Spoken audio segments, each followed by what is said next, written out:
Kegyelem néktek és békesség Istentől, a mi atyánktól és a mi Urunktól, az Úr Jézus Krisztustól. Amen. Hallgassátok meg, testvéreim, Istennek azt a szent igéjét, amelyet egyházunk erre a mai vasárnapra, Szent Háromság ünnepe utáni harmadik vasárnapra igehirdetési alapigéül kijelölt, ugye, mint azt megírva találjuk Péter apostol első levelében, az 5. fejezetben, a 6. verstől a 11. versig a következőképpen. Alázzátok meg tehát magatokat Isten hatalmas keze alatt, hogy felmagasztaljon titeket annak idején. Minden gondotokat őre vessétek, mert neki gondja van rátok. Legyetek józanok, vigyázzatok, mert ellenségetek az ördög, mint ordító oroszlán jár szerte, keresve kit nyeljen el. Álljatok neki ellen a hitben szilárdan, tudva, hogy ugyanazok a szenvedések telnek be testvéreiteken a világban. A minden kegyelem Istene pedig, aki elhívott titeket Krisztusban, az ő örök dicsőségére, miután rövid ideig szenvedtetek, maga fog titeket felkészíteni, megszilárdítani, megerősíteni és megalapozni. Övé a dicsőség és a hatalom örökkön örökké. Amen. Urunk, szentelj meg a Te igéddel, a Te igéd igazság. Amen.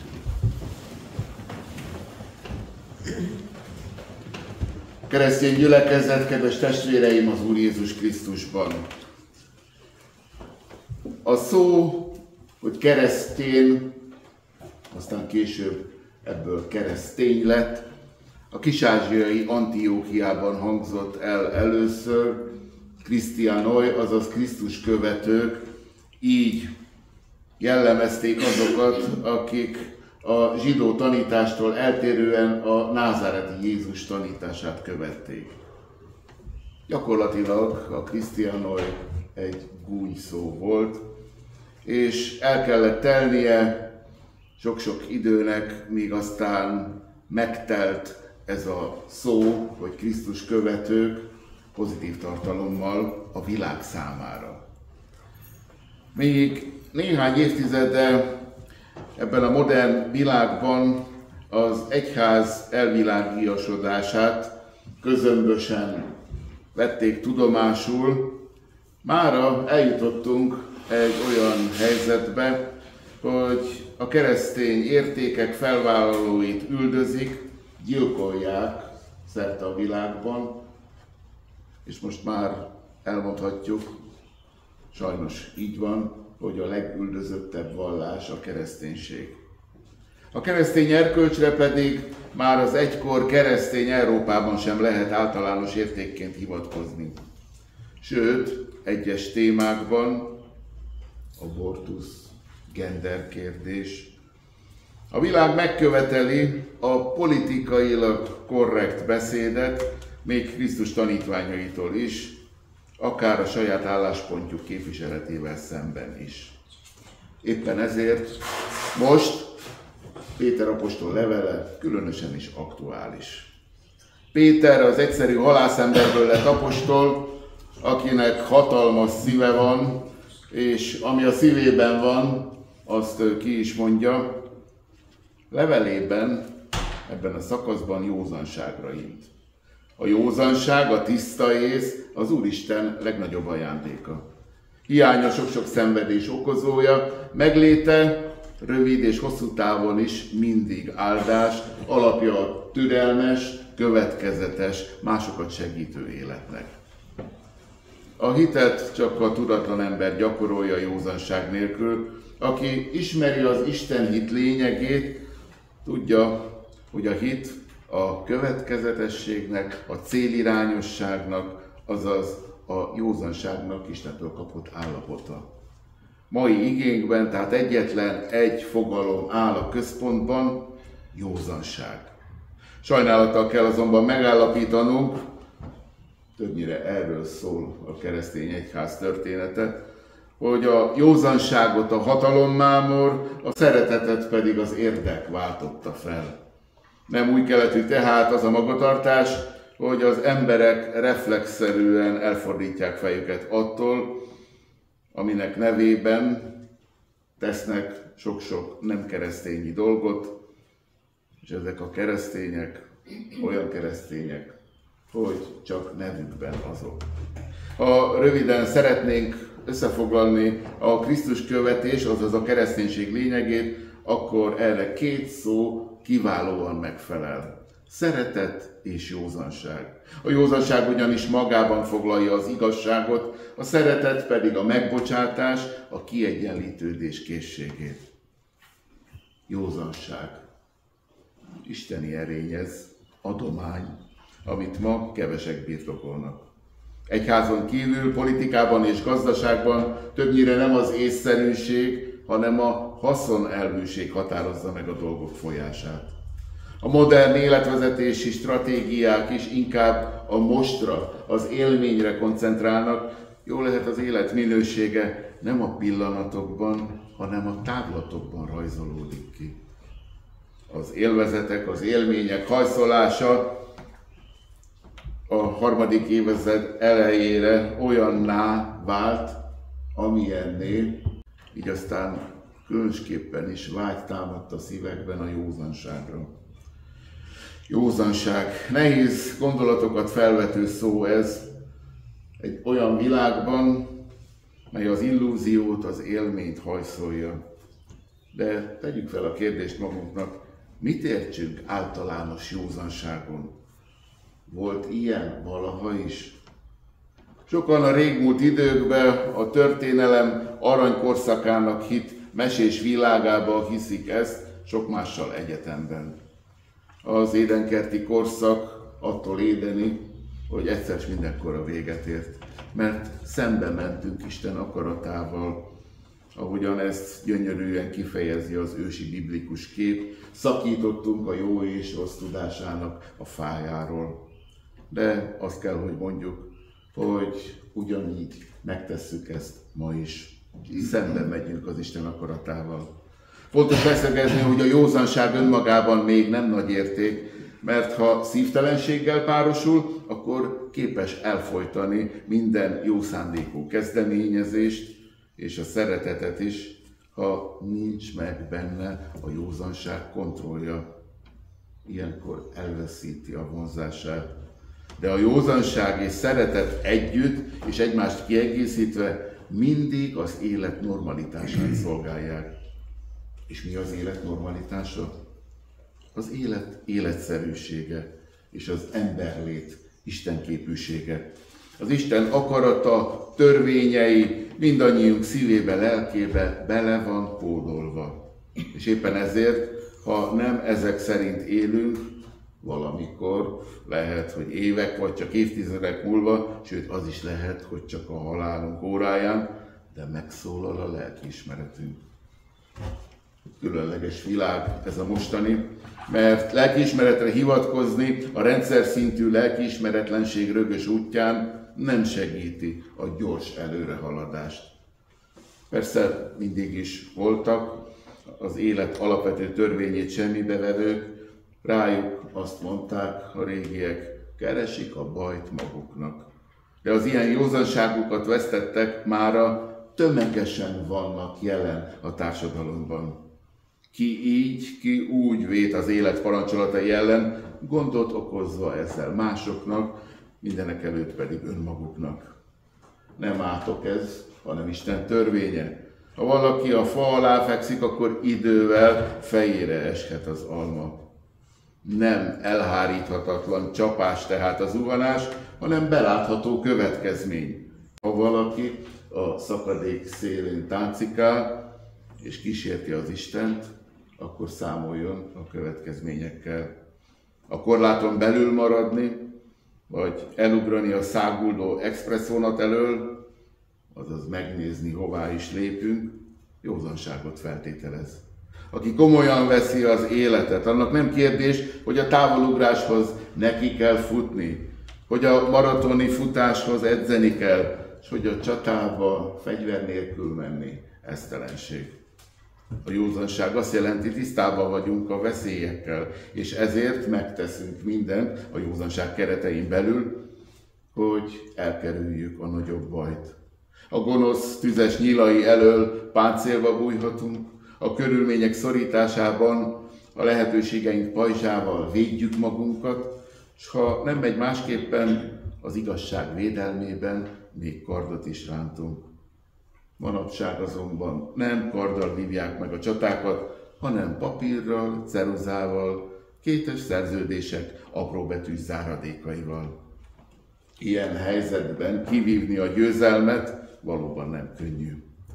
A médiaháború, amikor persze nem híreket, hanem manipulált információkat kapunk, pontosan arról szól, hogy gondolkodnunk kell, hol az igazság. Meg kell tanulnunk a sorok közt olvasni. Jézus Urunk megtanította övéinek, hogy báránybőrbe bújt farkasok mindig voltak és lesznek. Ellenébe menni a mézesmadzagos politikai ígéreteknek, átlátni a naponta ránk zúduló, érdekkiszolgáló jogi csűrcsavarokon, kitérni a profithajház piacgazdaság pörőütéseitől, csak azt tud, aki nem emberekben bízik, hanem az Istenben. A józanság, azaz beismerése korlátainknak, elfogadása a lehetőségeink végességének, tehát nem visszahúzó erő, hanem életrendező tudatosság. Aki józan, az nem álmokat kerget, nem illúziókban él, hanem jobbító elveket valósít meg, építő projektekben vesz részt. Aki józan, az nem a holnapban és a holnap utánban akar élni, hanem itt és most munkálja a boldogságot. Mert a boldogságért is dolgozni kell, de ez maga is boldogság. Ez adja emberlétünk dinamikáját, erejét. Aki csak várja a sült galambot, az távol áll az élet realitásától, és talán még azt is elhiszi, hogy az élet egyetlen értelme a túlélés, ha kell, minden áron, erkölcstelenül is. Hányszor hallottuk már azt, hogy édes fiam, használd a józan eszed. Hány szülő ajkát hagyja el ez az aggódó mondat, amikor azt látják, hogy öntudatra ébredő gyermekük nem azt teszi, ami a javát szolgálná. Józanság és egészséges élet tehát szorosan összefüggnek egymással, hiszen hogyan is lehetne valaki egészséges, ha valami elveszi a fél eszét. A józanságot persze nem csak a hódítószerek, de sok-sok minden más is elveheti. Elvakult világnézet, fanatikus hit, irigység, vagy éppen az istentelenség. Ha egy szóval akarnánk kifejezni, azt mondhatjuk, a bűn. A bűn ugyanis tompítja az ember szívét, és a szívben a bűn sok-sok józan gondolatot kiolt. És a végén nem tudjuk már, hogy mi a jó és mi a rossz. Ezért írja Péter apostol, elméteket felkészítve, legyetek józanok, és bizonyossággal reménykedjetek a kegyelemben. Mert aki józan, az távlatokban gondolkodik. És tájékozódását ebben a földi világban nem csak a materialista élményei határozzák meg. Aki józan, az tudja, hogy Isten nem a felhők fölött üldögélő öregember, aki teremtettségében gyönyörködik, és isteni idejének nagy részét az emberekkel való mindennapos hiába való küszködést teszi ki, hanem Isten végtelen erő, világmindenséget átfogó rend. Éppen ezért ő nem küszködik démonokkal és bukott angyalokkal, hiszen hatalma végtelen, és mindent az ő erejének jelenléte, vagy annak hiánya határoz meg.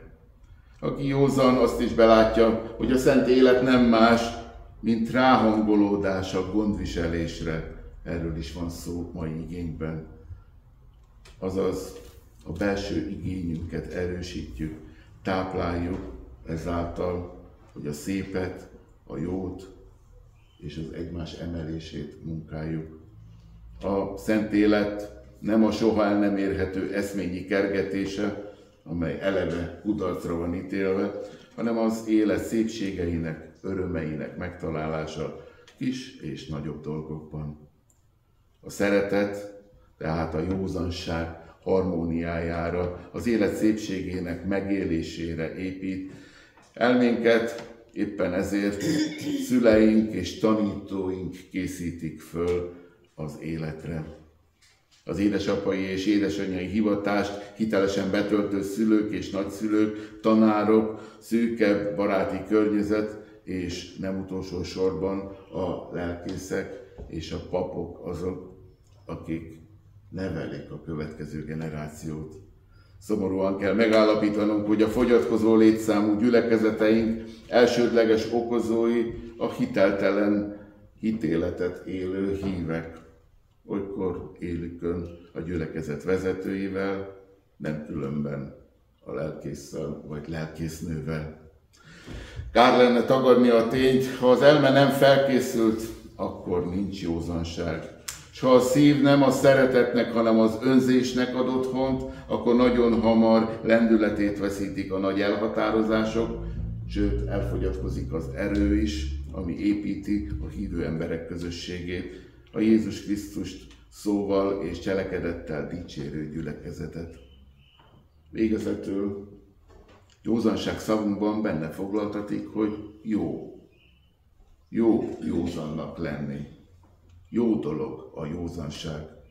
Egy régi zsidó közmondás szerint olyan emberrel, aki bort iszik még, mielőtt delelne a nap, soha ne köss üzletet.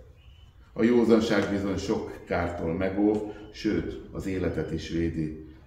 Az ittas vezetés kategóriája nem véletlenül került be a büntető törvénykönyvbe. Számos tragédia megelőzhető lenne, ha az emberek józanul viselkednének itt is.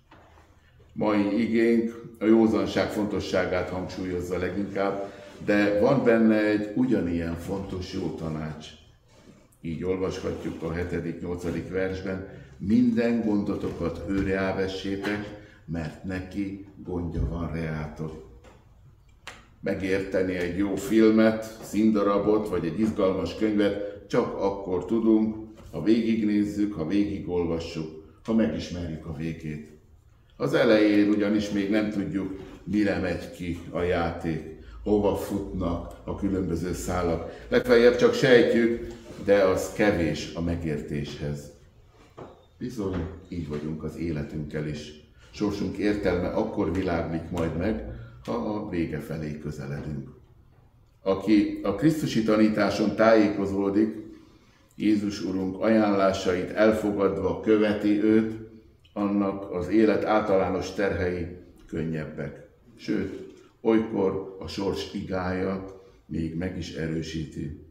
Nem azért érzi szépnek a kihívásokat, munkában, párkapcsolatban, családi életben, gyermeknevelésben, közösségért végzett önkéntes szolgálatban, és sorolhatnám, mert az önkínzást kívánná, hanem azért, mert tudja, hogy az áldozathozatalnak magasabb, isteni értelme van. Sokan gondolják, hogy a hívő élet, a gyengék és a hiszékenyek végső menedéke, pedig pontosan az ellenkezője igaz. Az igazi hit az, ami mindennek utána kérdez. Az igazi hit tusakodik. A Krisztus követő élet tehát nem más, mint hogy folyamatosan használjuk az Istentől kapott józan eszünket, miközben szívünket igyekszünk tisztán tartani, hogy a nemes érzések határozzák meg felelős döntéseinket. Aki így él, felismeri, hogy az élet nem magánvállalkozás, hanem Isten titokzatosan napról napra megvalósuló terve sorsunkban, abban a közösségben, ahová Isten rendelt minket. Aktív részesévé válni Isten tervének pedig nem csak kiváltság, de öröm és boldogság is egyben. Imádkozzunk! Megváltó Urunk, bűneink reánk nehezednek, mégis hozzád fordulunk, mert igéd bátorít a veled való közösség keresésére. Köszönjük, hogy még mindig hívsz magadhoz. Kérünk, áld meg mai igehallgatásunkat, hogy megértsük hívásodat, és bátran kövessük útmutatásodat. Amen. Adjunk hálát az Úrnak.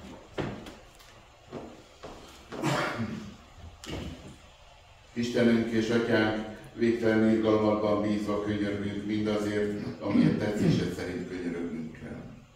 Könyörgünk országod eljöveteléért és üdvözítő akaratot teljesüléséért, evangéliumot szolgálatáért és egyházad egységéért. Áld meg evangélikus egyházunkat, püspökeit és lelkipásztorait, felügyelőit és presbitereit, gyülekezeteit és minden tagját, a felnőtteket és a gyermekeket, az ifjakat és az öregeket. Add, hogy igazi testvéri közösség épüljön közöttünk. Uram, könyörgünk a világért, annak rendjéért és békéért. Áld meg hazánkat, népünket. Add, hogy a föld megadja termését, és minden becsületes munka elérje megérdemelt eredményét. Könyörgünk a szenvedőkért és a betegekért, az özvegyekért és az árvákért, az elhagyottakért és a hallgatókért. Áld meg a munkában állókat munkakedvel és sikerrel, a házastársakat és családokat szeretettel, békességgel és boldogsággal, közel és távol levő szeretteinket atyai jóságoddal. Add, hogy megmaradjunk a hitben és a szeretetben, és tiéd legyünk életünkben, halálunkban az Úr Jézus Krisztusért, akinek tanítása szerint így imádkozunk. Mi atyánk, aki a mennyekben van, szenteltessék meg a te neved. Jöjjön el a te országod, legyen meg a te akaratod, amint a mennyben, úgy a földön is. Minden napi kenyerünket add meg nekünk, és bocsáss meg a vétkeinket, miképpen mi is megbocsátunk az ellenségünkért. És ne vigy minket kísértésbe, de szabadíts meg a gonosztól, mert tiéd az ország, a hatalom és a dicsőség mindörökké. Istennek népen, az Úr áldjon meg és őrizzen meg téged. Az Úr világosítsa meg az ő arcát te rajtad, és könyörüljön rajtad. Az Úr fordítsa az ő arcát te feléd, és adjon te néked békességet.